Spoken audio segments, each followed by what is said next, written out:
पावसाळी अधिवेशनाचा आजचा पहिला दिवस राज्य सरकारला घेण्याची विरोधकांची रणनीती आहे। हिंदी सक्तीवरून राज्य सरकारनं यू टर्न घेतलेला आहे। शक्तीपीठ महामार्ग, शेतकऱ्यांना दिलेलं आश्वासन, लाडकी बहीण योजना तसंच विकास कामं यावरून विरोधक आक्रमक होण्याची शक्यता नाकारता येत नाहीये। तर मंत्र्यांचे उघडकीस आलेले भ्रष्टाचार आणि शेतकऱ्यांसंदर्भात केलेलं वक्तव्य या सगळ्याचा विरोधक आज समाचार घेण्याची दाट चिन्ह दिसत आहेत। पावसाळी अधिवेशनाला आजपासून सुरुवात होतीये।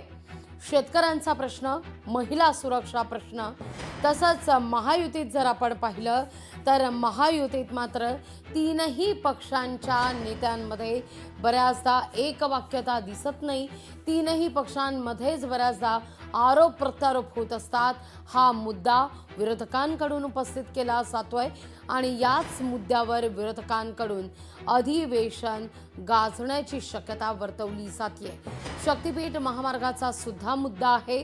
कोणते मुद्दे या अधिवेशनात विशेषत्वानं गाजू शकतात आपण पाहतोय।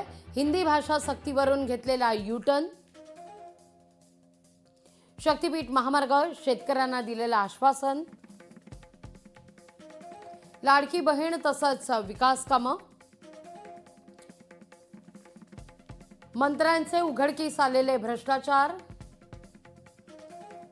शक्तीपीठ महामार्गाविरोधात विरोधक भूमिका घेण्याची शक्यता वर्तवली जाते। त्यामुळे आजचा पहिला दिवस पावसाळी अधिवेशनाचा हा विरोधक आणि सत्ताधारी यांच्यात आरोप प्रत्यारोप होण्याची शक्यता नाकारता येत नाहीये।